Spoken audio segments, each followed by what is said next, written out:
I knew there was something wrong. Then I had the TV on, and that's when I noticed what happened, and I go, oh my Lord.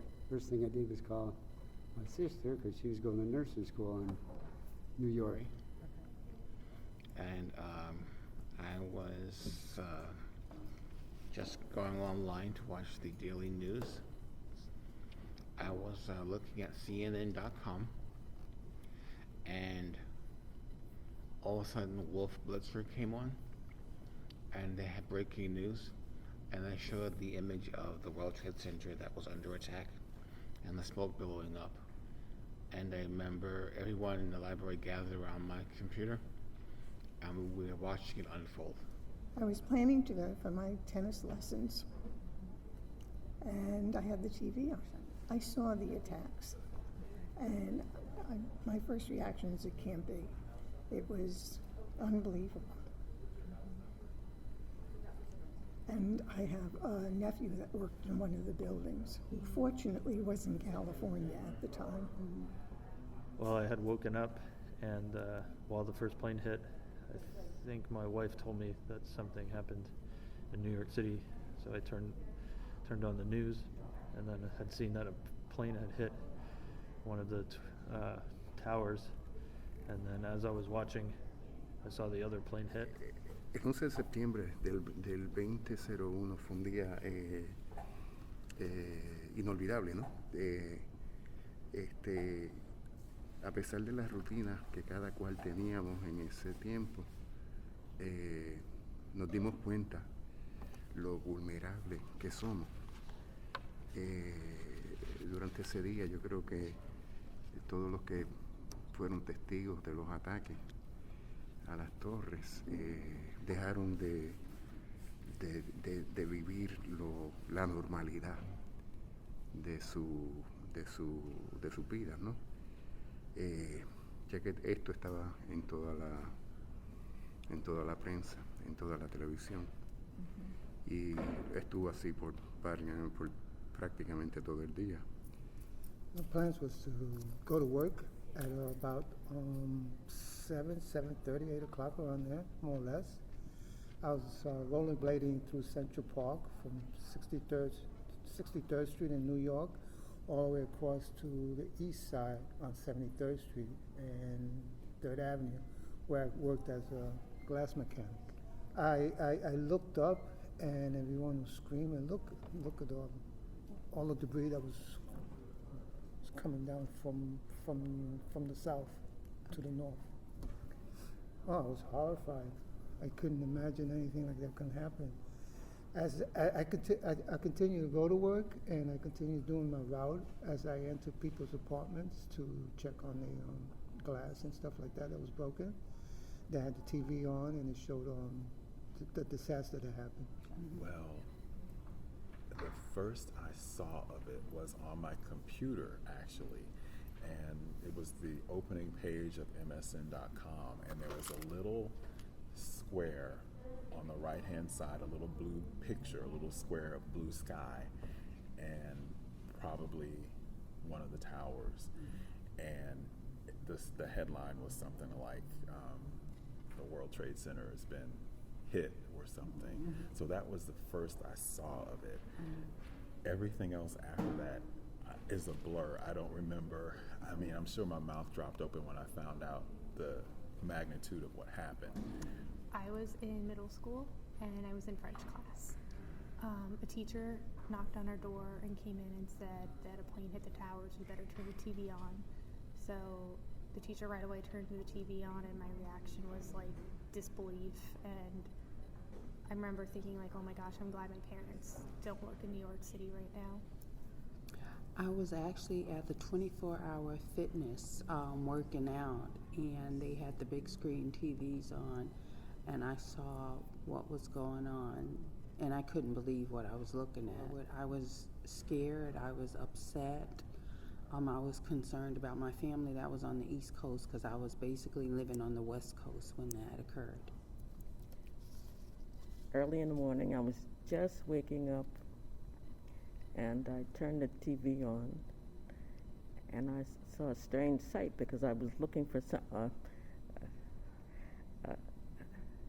some other material on TV, but it wasn't there.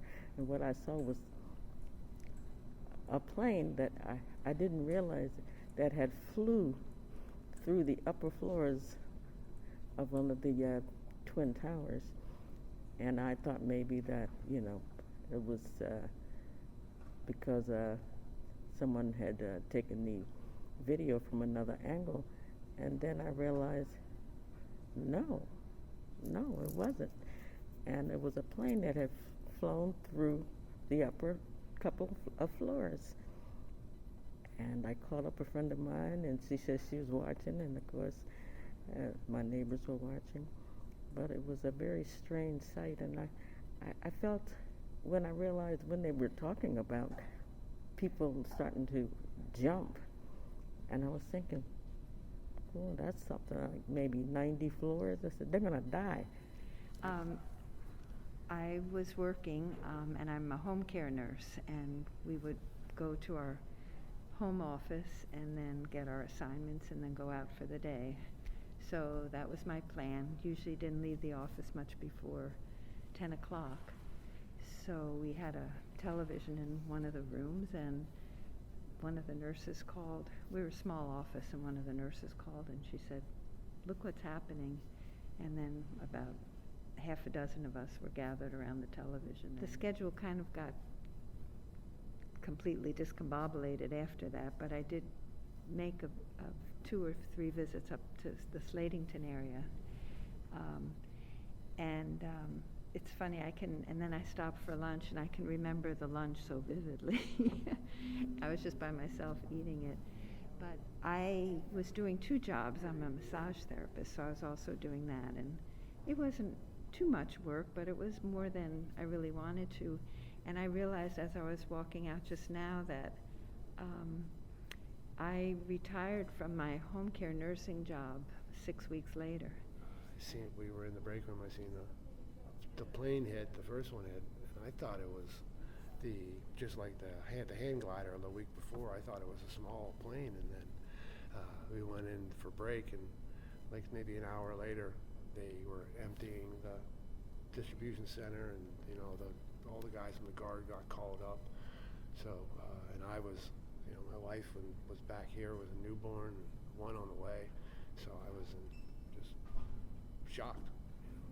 I had a roommate staying with me, and my roommate was on her way to work. She worked in that building. She was an electrician. I was supposed to meet her for lunch that day, but when I seen that, I happened, because I usually take a nap after, everybody leaves out. I take a nap before I go to work, but I happened to have the news on, and I seen it early that morning on the news. So now I'm worried, trying to call her, and I couldn't get no reception from her phone. Nobody's phones was working. I was a junior in William Allen High School, and it was a day like any other. It was early September. School had just started, so honestly, I did not even care to go to school. It was very irritating, as most students would agree. So my first and second period classes were physics, and we had a new teacher, and he had this, he was new to the Allentown School District, and he had this very terrible rule. First off, he liked to give out quizzes like almost all the time. And the second rule was you couldn't talk at all until he had all the quizzes in his hands, or the tables where we were sitting, all those people would be considered cheating, so we would get Fs. So it was a big thing where we basically didn't talk for like the first 15 minutes of class. And yet, in spite of that, I don't remember if it was our first or second period of physics. Our third period class was US history. So I was like, okay, this is weird. First of all, they're talking, everybody's discussing this, and normally students don't really care about anything that happened when they were kids, so this is strange. I just stayed quiet and stared and thought they were just being dumb and annoying. And I also was a little nervous because if they were discussing this, I thought we were going to have a quiz in US history. But then it hit me, she wasn't in my US history class, so I didn't care. So we continued on with the day, with the class. We went on to our next third period class, which was U.S. history, and that's when the teacher there started talking about it. And he was very serious about it. And I thought, this is weird. What are they talking about? And then I understood. We had gotten attacked. And I remember thinking, how come the other teacher didn't say anything? And I was very disgusted inside by the fact that the principal never made an announcement, allowed classes to continue, knowing that a lot of students were either from New York, or they had family in New York, or if they had a family that worked in New York City. So I thought it was a huge neglect. Estaba trabajando aquí cerca en Allentown, limpiando casas. Entonces llegó el jefe de nosotros y nos dijo que acababan de bombardear o algo así. Acababan de haber una, ¿cómo se dice? Ataque terrorista en Nueva York a las Torres Gemelas. Entonces, y que presumían que habían sido los de ISIS, pues, los musulmanes, por la lucha que estaba habiendo en Afganistán y en Irán, en Irak, en todos esos lados. Y sinceramente nos sentimos, el jefe, nos sentimos tristes porque no había noticias todavía, nada exactamente, solamente había la noticia que habían dado general de que habían atacado las torres, y ya hasta después nos dimos cuenta de la cantidad. Solamente me acuerdo que cuando llegué a la casa en la tarde, fuimos a la televisión a ver, y vimos que era terrible, más que un solo ataque como habían sido los otros, que había pocos muertos, pocos que habían fallecido. No, vimos como una de las torres, yo vi cómo se venía abajo. Vi en la televisión cómo había pegado el avión en la torre, y inmediatamente después de mucho polvo se levantó y la gente corría despavorida, y la torre comenzó a caer a la mitad, y de repente se fue toda así, ¡pah! Desde arriba, o sea, la tercera parte de la torre que se cayó primero, y después empezó a caerse todo parejo, toda la torre se fue rápidamente. Y Dios mío, decimos, Dios mío, yo dije, pobre gente. I remember that day so clearly. Like I said, I was in 5th grade. It was a normal day. I was 10 years old. Back then, though, I didn't know I had autism. So we didn't know about that in my life. So when it happened, I broke out crying. Most of the country did too. Most of my dad's side of the family lived in New York. And we knew my one aunt was okay. We knew my uncle was in the buildings, but we also knew he was very close to the buildings where he worked. So we could get a hold of him at all day. And 6:20, 6:30, my mom and me were literally at our front door, opening the door, and the phone rang, and it was my uncle. He made it out of the city, okay, but he had to walk that day all the way home because all the subways and stuff were down. When the first tower got hit, they heard it at his work, and they all went up to the roof to find out what happened. And while they were up there watching it, they actually saw the second plane hit. It went over them and actually saw it hit the building. And that's when they left them go home. Now, 20 years later, what stands out most in your mind about that day? Losing my best friend. Yeah. One was a firefighter and the other was military that went in to help save. But there's always a possibility that something else could occur. But what stands out is all the lives that were lost. It was very sad, very touching for me. And also, New York didn't look the same. I visited New York and looked at the area where all the incidents occurred, and it just looked like a totally different place. Just last night, there were recounting some of it on television. We were visiting family, and we don't have traditional television, so we don't see a lot of stuff. But there were 6 of us, all about my generation, senior citizens, and we all said we really don't want to go looking at those things again. It was most difficult at the time, and I said to one of the family, I said, and unfortunately it was that incident that, among others, I'm sure, that got us into Afghanistan, and the ramifications of all that 20 years later. So